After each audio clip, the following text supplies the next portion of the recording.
What's going on, everyone? Welcome to another exciting episode of FORNEVERNEWS!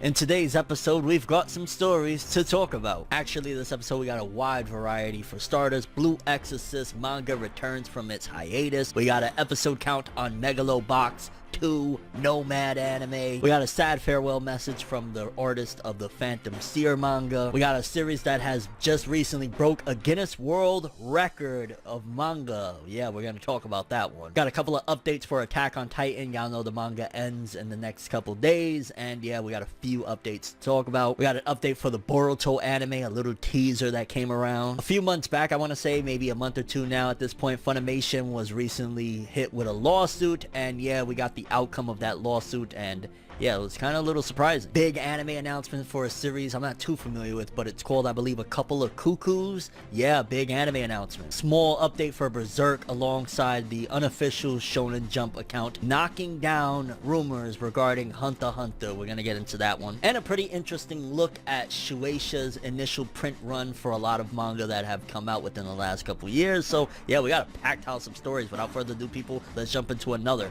exciting episode of the only news source that provides anything and everything anime and manga related, and we don't bore you. We get into it. Let's do it. No matter how you move, get it done. No matter how you move, get it done. No matter how you move, get it done. No matter how you move, get it done. Okay, people, so let's start off with a small update for Blue Exorcist. Apparently, Blue Exorcist manga returns to Shonen Jump Square magazine after a small hiatus. Back in February, Kaze Kato, the author of the Blue Exorcist manga, announced on her Twitter that the series would be going on a 2-month hiatus. The reason she gave was wanting a vacation after, quote-unquote, simply put, 12 years of fatigue exploded. However, in the latest issue of the North American weekly Shonen Jump magazine author comments, a word from the creator was given confirming the series' return and the author feeling refreshed.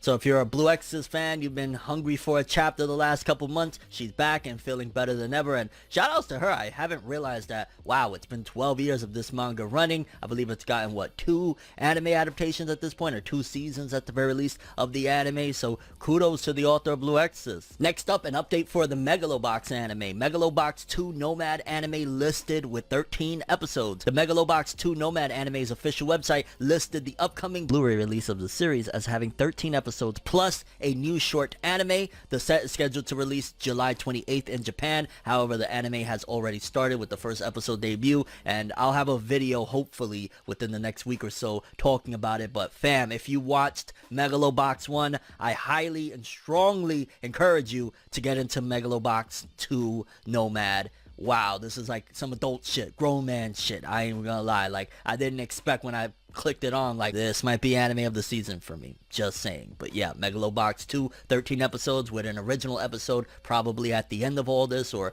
when the Blu-ray releases. I'm very, very excited, and you should be too. Moving forward, a lot of you may know now at this point that the Phantom Seer manga recently ended, canceled, whatever you want to call it, and Phantom Seer artist thanks fans after manga's conclusion. The Phantom Seer manga just came to an end with its 30th chapter in issue number 18 of Weekly Shonen Jump. To commemorate the series ending, the artist Kento Matsuda took to his Twitter with a special thank you message to the fans for supporting till the end. He said, "It was the final chapter with 30 chapters of Phantom Seer. I received a lot of cheering voices. I'm sorry I can't give back one by one. I was thinking about various sentences, but I'm not good at it, and I hope I can give back to the support by drawing a picture again. It was a short time, but thank you very much." And it's a dope little art of 2 of the MCs, and man, I really thought that this was going to go the distance. I heard a lot of positive things. I read the first chapter. I was like, yo, this seems like it got potential, but unfortunately it's come to an end with 30 chapters, and hopefully he'll get a run back. He'll get another series, and just like Horikoshi, just like Yuki Tabata, his next series will be like his big hit, and it'll last a while because clearly people are interested in this man's work. Maybe his next one will go long. Moving forward, this one actually caught me off guard. Apparently, we got a manga that broke a record for the most volumes published. According to this, it says, Go-Go 13 breaks record for manga with most volumes published. Gogol 13, the assassin manga by Takao Saito, just killed the competition with a record-breaking feat. With the latest release of volume 200 and the manga currently ongoing, it has surpassed Kochikame for the record of most manga volumes released for a single series. Gogol 13 has been running in Big Comic Magazine since October of 1968 and has published 601 chapters to date. Damn, yo, I've always heard about Gogol 13, and to be honest, I've always been interested, like, how the hell has this lasted this long since 1968? I didn't even know it was that long. Like, I know it's been around for a while, and I knew that it had a shit ton of chapters, and it sold a ridiculous amount, but damn, since 1968, passing Kochikame, which, to be fair, if Kochikame was still going, it would at this point be at, what, like, 220 or some crazy thing, because how many years now? It's been, like, 4 years, I want to say, since Kochikame ended. You figured there would have been like, what, 4 volumes? Some, I don't know. There would have been like at least 12 more volumes of Kochikame or something like that. 15, I don't know. Technically, Gogol 13 is winning by a technicality of the Kochikame author saying, too old for this shit. I don't want to do it no more. But major congrats to the Gogol 13 author. I'm still in shock. Like, yo, you've been drawing this shit since 1968. Over 200 volumes or 200 volumes now. Wow, insane. Moving forward, we got a couple of updates for Attack on Titan. For starters, the upcoming cover for Besatsu magazine is basically going to be the last cover that features the Attack on Titan manga while it's running on the cover, and it just has a showcase of a lot of the more popular characters from the Attack on Titan story, like Eren, Armin, Mikasa, Reiner, Bertold, like a lot of the characters that you know and are familiar with. And yeah, y'all know, again, with the series ending, they're of course going to do something special, and apparently Attack on Titan live stream event to be held by Besatsu magazine. Besatsu magazine, the magazine that publishes the monthly chapters of the Attack on Titan manga, will be holding a special live stream event to commemorate the series ending. The event will be held on Besatsu's official YouTube channel on April 14, 2021, celebrating the April 9th release of the final chapter of the series. Upcoming information and memorable moments from the series will be showcased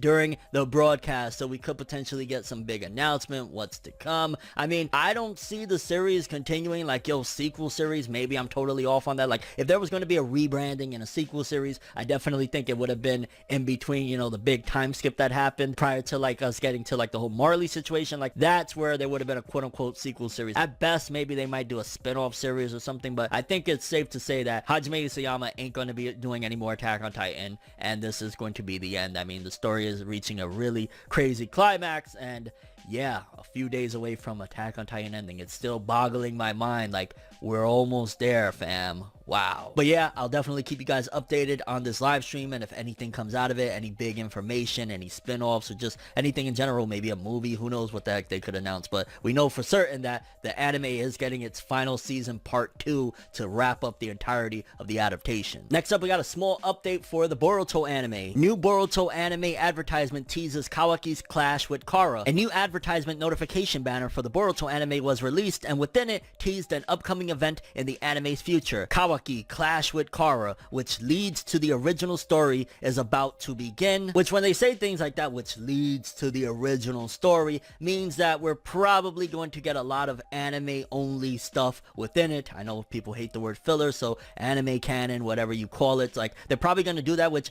honestly, as long as they don't drag it out, like, I don't want 5 months of this shit. I don't want even 3 months of this. If it's like, you know, a month's worth of these episodes, which honestly, if you want to skip them, then you skip them. I think that would be okay, because one of the things I think Boruto has done very well, opposed to Naruto, and I know this is going to be blasphemy, and I probably should save this for a whole other video, but just quickly, like, I think Boruto has always done a better job, at the very least, of setting the foundation of a more realistic bond between Boruto and Kawaki, opposed to how Naruto Part 1 did with Naruto and Sasuke. I've said this many times, but Naruto and Sasuke's bond was set up on the premise of, hey, he saved me one time, and he was just as lonely as me, while the Boruto series, the manga, and now seemingly the anime, which episode 193 I think it was a really awesome episode, is really showcasing them having a bond, a brotherly bond, being together often, doing a lot of different things. So I like that, and if they're gonna do, like, let's just say a month's worth of episodes of that, then leading to the next big event that I'm very excited for them to get to, then I'll be fine with it. I mean, ideally I would love to have straight canon, but unfortunately then we'll catch up to the manga. But yeah, we gotta wait and see. Either way, it seems as though they're gonna dive more into Kawaki with the next couple of months, I'm guessing, and then get back back to the stuff from the manga. And based on the art and animation at the very least, we can look forward to some nice visuals. Next up, we got a big update on the lawsuit that Funimation was recently slapped with. In case you ain't here, I want to say it was about a month or two ago, maybe a few weeks ago at this point, that Funimation was hit with a lawsuit for not accommodating people that have visual impairments on their website, which I had no idea that's a thing. And to be honest with you, it seemed to me personally, maybe I'm off on this, but it seemed to me personally that this was a quick lick for these people to get a nice check, because seemingly Funimation reached a settlement with these people. Funimation reached a settlement in class action lawsuit over allegedly violating Americans with Disabilities Act. Documents for the class action lawsuit with Janissa Angeles, a legally blind person, filed against Funimation Global Group LLC in January, revealed that the lawsuit was settled out of court. The documents provided no other details of the settlement. The corresponding notice of the settlement was filed on March 12th.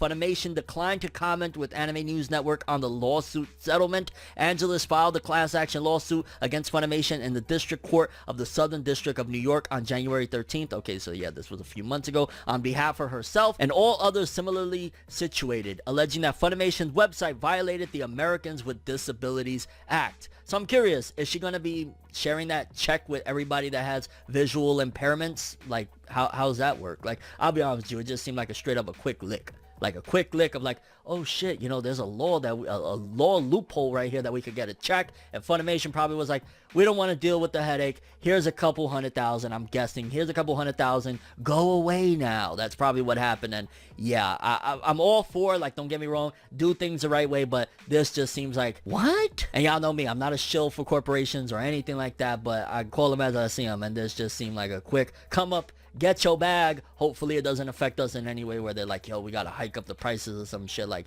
that was your mess up, not ours. Moving forward, as a lot of you mentioned that you like to see me cover other things besides like Shonen Jump series and things of that nature, a big announcement came out that a couple of Cuckoos manga gets a TV anime. A couple of Cuckoos TV anime announced for a 2022 release from the creator of Yamada-kun and the Seven Witches. Miki Yoshikawa's new series will be animated by Shin-Ai Animation / Synergy SP. An official website for the series was revealed. Alongside the announcement, a PV teaser trailer was released as well. And yeah, I'm not too familiar with this series. It's possibly just like a romance of sorts. I've heard of it, but I'm not really that familiar with it. And yeah, if you're a big fan of the manga, get ready because an anime is coming. Although I've heard some murmurings, people complaining about like the art looking different, radically different from the manga. I don't know how valid that is, but yeah, a couple of Cuckoos anime. Go nuts. Or go cuckoo. Yeah, that was terrible, I know. Berserk, small, disappointing update that, yeah, I'm sure most of you may know, but Berserk manga continues its break. Kentaro Miura's Berserk manga once again continues its notorious breaks in the forthcoming issue of Young Animal magazine, set to release April 23rd. Back in January, the manga briefly returned from hiatus with the release of chapter 363 in the March issue of Young Animal magazine, but yeah, it's back on break, which that's Kentaro Miura, even though there was what, only like, I think like a 3-month difference between the last break and this one. But yeah, if you're a Berserk fan, at least be happy y'all getting chapters. Tagashi from Hunter x Hunter was like, nah fam, I ain't giving y'all nothing, which is a great segue to the next topic, because apparently there were some rumors about some Hunter x Hunter news that was on the way. However, the unofficial Shonen Jump Twitter account decided to chime in and basically shot those rumors down, unfortunately, because y'all know we all would love at the very least for the manga to return. But here's what was said. Different news outlets have informed me about upcoming Hunter x Hunter news due to issue number 19's preview. However, Hunter X Center is a weekly section of the magazine dedicated to merchandising or video games of the franchise. There is no certainty of this being related to anything else. We would ask everyone to please refrain from asking about announcing this or expecting relevant information out of the section. Even if nothing is confirmed until Weekly Shonen Jump issue number 19 is out,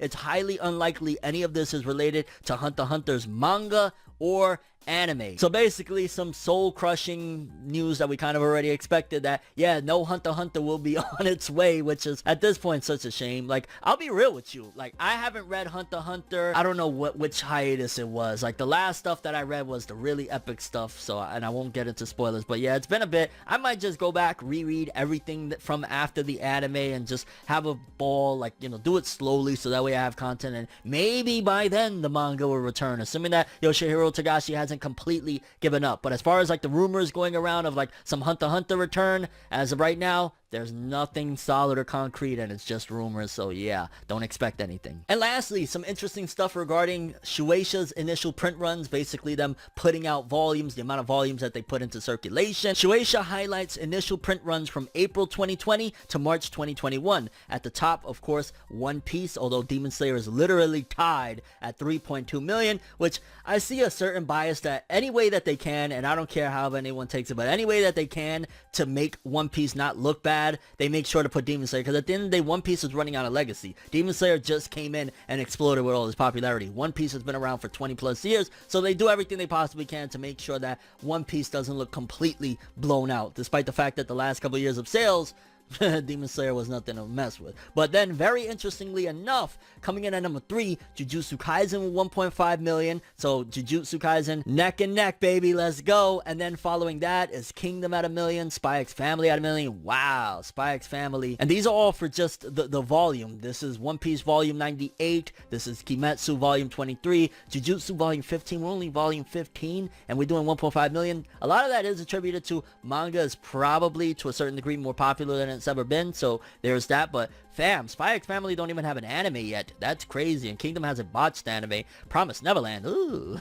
I'm sorry, what? Somewhere in the midst, Chainsaw Man. And then to compare it, it says here's a comparison between the initial print runs from April 2019 to March 2020 and from April 2020 to March 2021. Again, you see One Piece at the top and Chainsaw Man, like, just absolutely insane. But I really love to see that Jujutsu Kaisen is right there, 100% already the next big thing, and Kaiju number 8 on that list as well. A lot of series are blowing up without having an anime, which is insane. World Trigger, despite all the slander it's gotten, is up there too. One Punch Man, of course. My Hero, of course. Haikyuu, of course. A lot of courses, but then a lot of like, yo, you don't have an anime and you doing this? What's gonna happen when you get an anime? But I'm very curious what you guys think about today's stories. For starters, Blue Exorcist manga returning after a 2-month hiatus. What do you think of that? Megalobox, 13 episodes. Megalobox 2, shall I say, Nomad. Go watch it. It's really, really good. Episode 1 at the very least. Phantom Seer authors, goodbye. Really, really sad that it left. Gogo 13 breaking the record of most manga volumes published for a series. That is hype. Attack on Titan special live stream. What do you possibly think could be any big announcements that come out of it? I mean, aside from like merchandising and things like that, maybe a spin-off or something, I don't know. Although Attack on Titan has had like how many spin-offs before the fall? A Choice with No Regrets, like, yeah, I don't know. Boruto anime teaser, Funimation's lawsuit settlement, insane. A couple of Cuckoos anime, are you excited for that? Berserk on an expected break alongside Hunter x Hunter, yeah. Ain't nothing coming from Tagashi, fam, not 2021. And Shueisha's initial print run looking crazy for a lot of series that are up and coming. Jujutsu Kaisen is not up next. Jujutsu Kaisen is here. And just your thoughts on any of the stories we covered in today's episode. But that's all I have for this one. Thanks for watching. Hope you enjoyed. If you liked anything I had to say or enjoyed the video, drop me a like. I'd greatly appreciate it. And if you want more from me, make sure to subscribe. Follow me on Twitter, Instagram. Hit that bell to get all notifications. And if you want to follow any of my other social media, links are in the description below. I'm ForneverWorld, and as always, people, have an awesome day. And remember the golden rule: anime and manga for life, boy. Have an awesome day. Peace in. And you guys just watched another episode of FORNEVERNEWS. Have an awesome day.